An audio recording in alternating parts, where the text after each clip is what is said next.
मित्रहो, कसा गेला तुमचा इंग्लिशचा पेपर? मला खात्री आहे की चांगलाच गेलेला असणार. मित्रहो, या व्हिडिओमध्ये आपण 12वी बोर्डच्या फेब्रुवारी 2025च्या परीक्षेमध्ये इंग्लिश ग्रामरची आलेली वाक्य सोडविणार आहोत. चला तर मग लगेच पाठाला सुरुवात करूयात.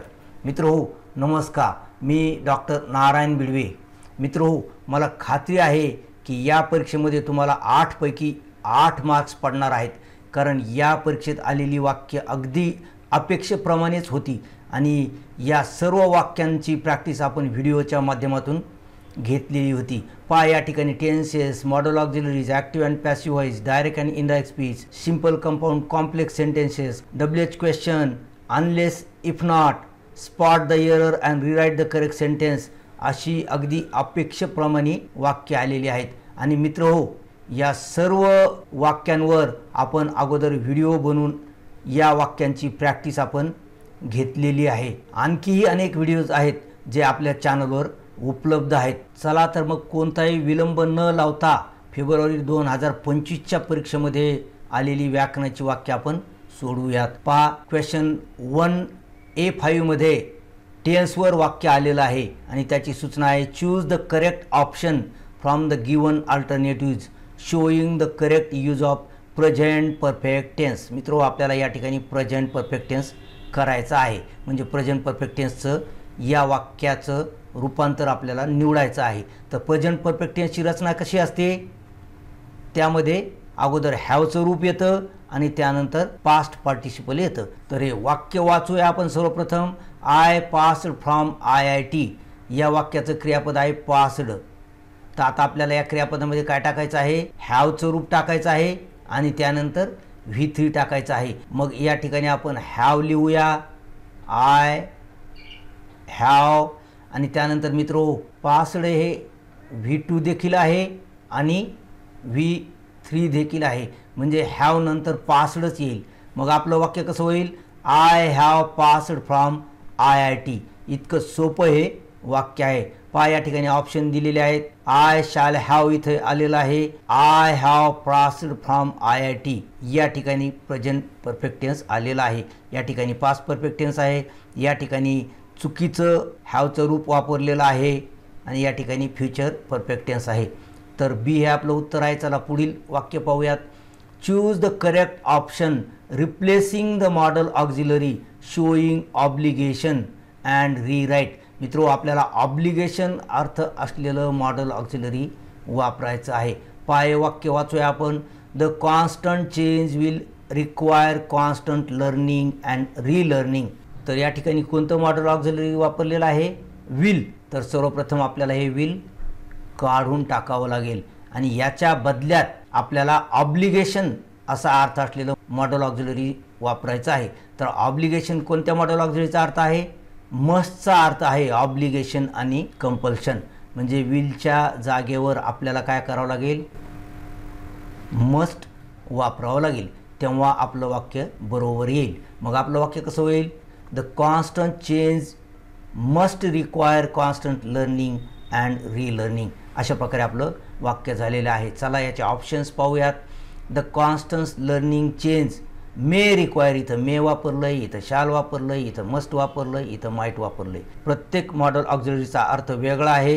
तर या वाक्यामध्ये मस्ट वापरलेलं असल्यामुळे हेच आपलं उत्तर आहे. हे उत्तर वाचूया आपण. The constant change must require constant learning and relearning. अगदी बरोबर आहे. विलच्या ठिकाणी मस्ट हे वापरलेलं आहे, म्हणून सी हे आपलं उत्तर आहे. चला पुढील वाक्य पाहूया. Choose the correct passive voice from the given options and रीराईट it.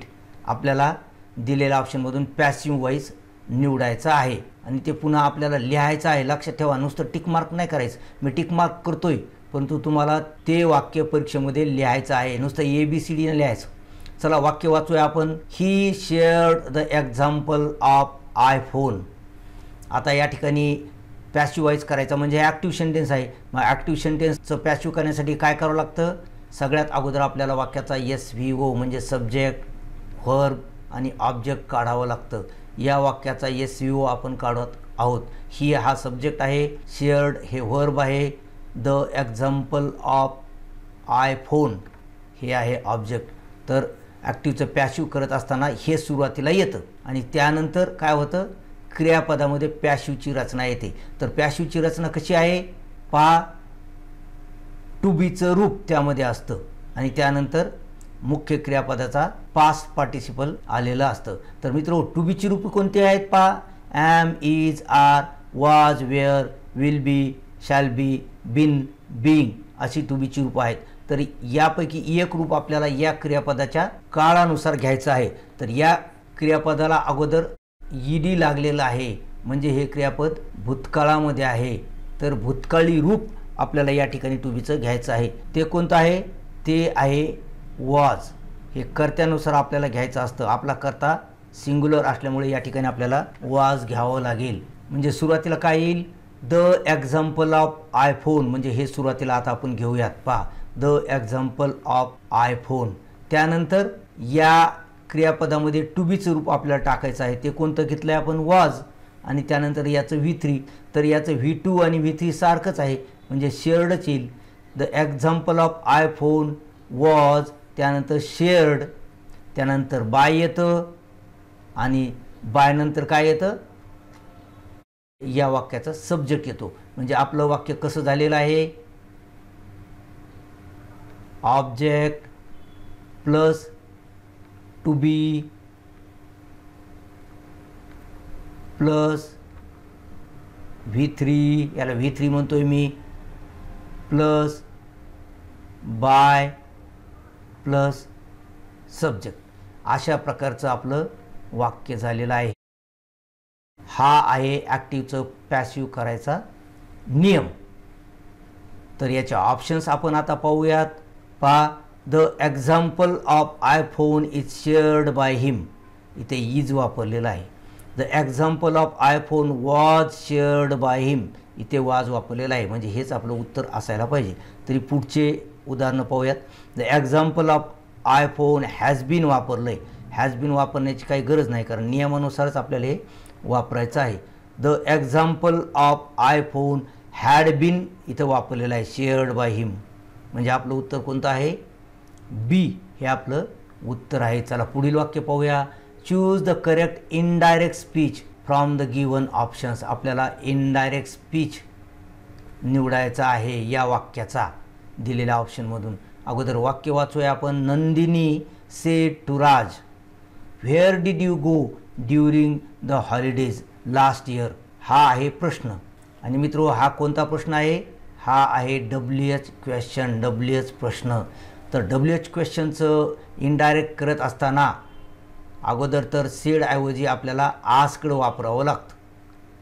कोणत्याही प्रश्नाचं इनडायरेक्ट करताना सेडऐवजी आस्कड वापरावं लागतं आणि त्यानंतर हे टू निघून जातं.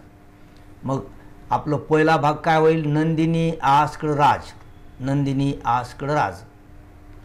त्यानंतर WH क्वेश्चनचं इनडायरेक्ट करताना WH शब्द जशाच्या तसा आपल्याला खाली घ्यावा लागतो. म्हणजे हा WH शब्द जशाच्या तसा खाली येईल, व्हेअर. त्यानंतर मित्रो आपल्याला याच्यात पास्ट टेन्स टाकावा लागतो आणि प्रश्नाची रचना देखील आपल्याला काढून टाकावी लागते. आता या ठिकाणी हेल्पिंग वर्ब प्लस सब्जेक्ट असं आलेलं आहे, HV प्लस सब्जेक्ट. तर आपल्याला हे हेल्पिंग वर्ब काढावं लागतं आणि मग आपलं वाक्य बरोबर होतं. तर सर्वप्रथम आपण डीड काढूयात. तर मित्रो हे डीड निघेल, परंतु आता या गोमध्ये या डीडचा काळ आहे म्हणजे सिंपल पास्ट टेन्स आहे. याचा आता पास्ट परफेक्ट टेन्स होईल, लक्षात ठेवा. हा सिंपल पास्ट टेन्समध्ये आहे या डीडमुळे. मग या यूचं काय होईल, ऐकणाराप्रमाणे बदलतं. ऐकणारा कोण आहे, राज, थर्ड पर्सन आहे. मग या यूचं देखील थर्ड पर्सनच होईल. म्हणजे काय होईल, ही, व्हेअर ही. आणि त्यानंतर ऑलरेडी हे गो दिसते परंतु हे वेंट आहे. या वेंटचं काय होईल, हॅड गॉन. पहा वेंटचं काय झालेलं आहे, हॅड गॉन. इथं गो दिसतंय परंतु या डीडमुळे हे वेंट आहे ॲक्च्युली. आणि बाकीचा भाग जशाच्या तसा, during the holidays last year. अशा प्रकारे आपलं इनडायरेक्ट स्पीच झालेलं आहे WH क्वेश्चनचं. चला याचे ऑप्शन्स पहा. Nandini asked Raj where he had gone, या ठिकाणी हॅड गॉन वापरलेलं आहे. During the holidays last year. Nandini asked Raj where had he gone, ही प्रश्नरचना तशीच ठेवली म्हणून हे चूक आहे. Nandini asked Raj where he went, या ठिकाणी वेंट वापरलं म्हणून हे चुकीचं आहे. Nandini asked Raj where he has gone, इथं प्रेझेंट परफेक्ट टेन्स वापरल्यामुळे हे देखील चुकीचं आहे. ए हे आपलं उत्तर आहे. मित्रो, प्रश्नाचे इनडायरेक्ट स्पीच कसे करावे हा अगोदरच व्हिडिओ आपण बनवलेला आहे. आपल्या चॅनलवर जाऊन हा व्हिडिओ तुम्ही पाहू शकता. चला पुढील प्रश्न पाहूया. Choose the correct complex sentence from the options given below. या ठिकाणी आपल्याला कॉम्प्लेक्स सेंटेन्स तयार करायचा आहे. मग दिलेलं सेंटेन्स कोणतं आहे? I made a few mistakes but learned a lot about motivation. पहा, या वाक्यामध्ये बट आलेलं आहे. मित्रो, जर वाक्यात बट आलेलं असेल तर हे आहे कंपाऊंड सेंटेन्स. हे बट काढून टाकायचं आहे. जर वाक्यात बट आलेलं असेल आणि कॉम्प्लेक्स सेंटेन्स करायचं असेल तर त्या बदल्यात आपल्याला दो घ्यावं लागतं. पण बट ज्या उपवाक्यामध्ये आहे त्या उपवाक्यामध्ये नाही तर दुसऱ्या उपवाक्याच्या सुरुवातीला दो घ्यावं लागतं. म्हणजे या ठिकाणी आपल्याला दो घ्यावं लागेल. मग आपलं वाक्य कसं होईल? Though I made a few mistakes, हे बट निघून जाईल आणि पुन्हा इथे आपल्याला सब्जेक्ट घ्यावा लागेल आय. पुन्हा आय आपल्याला एक्स्ट्रा घ्यावा लागेल. मग आपलं वाक्य कसं होईल? Though I made a few mistakes I learn, आणि बाकीचा भाग जसाच्या तसा. चला याचे ऑप्शन्स पाहूयात. मेकिंग अ फ्यू मिस्टेक्स हे विनाकारण सिंपल वाक्य केलेलं आहे. Though I made a few mistakes I learn a lot about motivation. तर हे आपलं उत्तर आहे. आपण जसं केलेलं आहे तसंच हे आहे. I made a few mistakes and, पुन्हा अँड वापरले म्हणजे हे कंपाऊंडच झाले. I made a few mistakes to learn, या ठिकाणी सिंपलच झाले. म्हणजे बी हे आपलं उत्तर आहे. चला पुढील प्रश्न पाहूयात. Choose the correct WH question to get the underline part as the answer. Tree planting became a natural choice. मित्रो, ट्री प्लांटिंग हा सब्जेक्ट आहे. सब्जेक्टला अंडरलाइन आहे. मग सब्जेक्टला जर अंडरलाइन असेल तर सब्जेक्ट व्यक्ती आहे का वस्तू आहे पाहावा अगोदर. सब्जेक्ट वस्तू आहे, मग वाटणे प्रश्न सुरू होईल आणि त्याचबरोबर या प्रश्नाच्या रचनेमध्ये काहीच फरक पडणार नाही. फक्त शेवटी आपल्याला या फुल स्टॉपच्या ऐवजी काय होईल? क्वेश्चन मार्क येईल. मग आपलं वाक्य कसं येईल? ट्री प्लांटिंगच्या ठिकाणी वाट येईल. पायाचा नियम, वस्तू मिळवायची असल्यास वाटणे प्रश्न सुरू करावा व उत्तरात करता मिळवायचा असल्यास प्रश्नाची रचना विधानार्थीच राहते. फक्त क्वेश्चन मार्क मात्र त्याच्या शेवटी येतो. चला हे उत्तर पाहूया आपण. वाट बिकेम अ नॅचरल चॉईस. पहा, बिकेम अ नॅचरल चॉईस जसंच्या तसं आलेलं आहे. तर याच्या ऑप्शन्स आपण पाहूयात. पहा, व्हॉट डीड बिकम, हे व्हॉट डीड आलेलं आहे म्हणून हे चुकीचं आहे. व्हॉट वाज बिकम, इथे विनाकारण वाज आलं आहे म्हणून चुकीचं आहे. व्हॉट हॅड बिकम आलं आहे म्हणून चुकीचं आहे. What became a natural choice. पहा, विधानार्थी रचना आहे, फक्त शेवटी क्वेश्चन मार्क दिले आणि वाटणे प्रश्न सुरू झालेले. हे आपलं उत्तर आहे. चला पुढील प्रश्न पाहूयात. Choose the correct option from the given alternative showing correct use of unless. मित्रो, आपल्याला अनलेस वापरायचं आहे. अनलेस वापरायचं म्हणजे साहजिकच आपल्याला इफ आणि नॉट काढून टाकावं लागेल. कारण इफ आणि हेल्पिंग वर्ब आणि नॉट त्याचा अर्थ काय आहे? अनलेस. म्हणजे जेव्हा आपण अनलेस वापरतो त्यावेळेस ऑटोमॅटिक वाक्यामधील हेल्पिंग वर्ब निघून जातं, कारण नॉटमुळे ते आलेलं असतं. हेल्पिंग वर्ब हे नॉटमुळे आलेलं असतं. म्हणजे आपल्याला फक्त अनलेस वापरायचं. इफ, हेल्पिंग वर्ब आणि नॉट 3 काढून टाकायचे.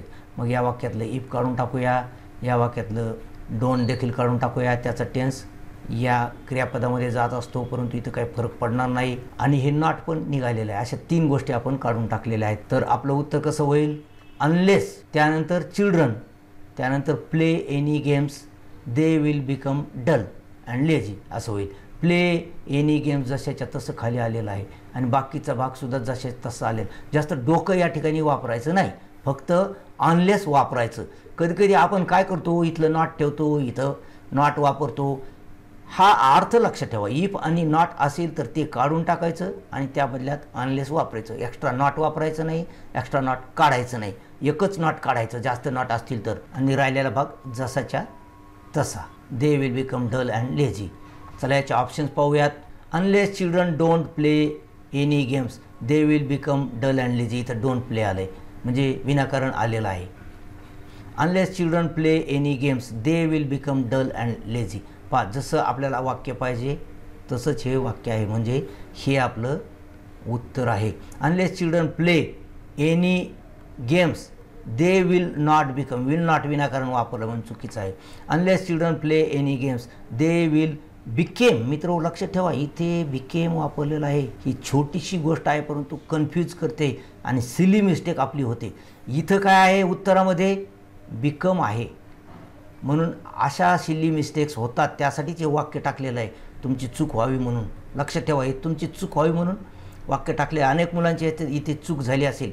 हे बरोबर आहे, हे चूक आहे, कारण विल नंतर कधी काळविरहित क्रियापद येत असतं. चला आता spot the error and rewrite the correct sentence हा आपला कंपल्सरी असलेला प्रश्न आहे, दर परीक्षेला असतोच. She is more shorter than her brother. पहा या ठिकाणी मोर आणि शॉर्टर असं 2 वेळी कंपॅरेटिव्ह रूप वापरलेलं आहे, त्यामुळेच हे वाक्य चूक झालेलं आहे. तर कोणत्या नियमाचा भंग या वाक्याने केलेला आहे? तो नियम म्हणजे 2 कंपॅरेटिव्ह वापरत नसतात. मग याच्यातलं एक कंपॅरेटिव्ह आपल्याला काढून टाकावं लागेल. मग आपलं वाक्य कसं होईल? She is shorter than her brother. पहा she is shorter than her brother, याला काय ऑप्शन दिलेले नाहीत. मित्रो आता आपण ज्या घटकावर वाक्य पाहिलेले आहेत त्या घटकावर तुम्हाला एक ॲक्टिव्हिटी इथे दिलेली आहे. अगदी सोपे वाक्य आहे हे वाक्य सोडवण्याचा प्रयत्न करा. कॉमेंट बॉक्समध्ये याची उत्तरे लिहा आणि जर तुमची उत्तरे तुम्हाला बरोबर आली की चूक आली कळलं नसेल तर या ठिकाणी व्हॉट्सअप ग्रुपची लिंक दिलेली आहे, त्या लिंकवर क्लिक करून तुम्ही व्हॉट्सअप ग्रुपला जॉईन होऊ शकता. 12वीसाठीचा व्हॉट्सअप ग्रुप आहे हा. आशा करतो की व्हिडिओ तुम्हाला आवडला असेल. व्हिडिओ आवडला असल्यास त्याला लाईक करा, आपल्या मित्रांसोबत व्हिडिओ शेअर करा आणि चॅनलवर पहिल्यांदाच आलेले असल्यास चॅनलला सबस्क्राईब करा. कारण मित्र हो, सिनियरच्या अभ्यासक्रमावर देखील आपण व्हिडिओ बनवतो आणि स्पर्धा परीक्षेसाठी देखील अनेक व्हिडिओज आपले आहेत, म्हणून हे चॅनल तुम्हाला उपयोगी पडणार आहे. आणि या ठिकाणी दिलेले हे 2 महत्त्वाचे व्हिडिओज अवश्य पहा. भेटूया असेच पुढील व्हिडिओमध्ये. तोपर्यंत have a good day. Thank you.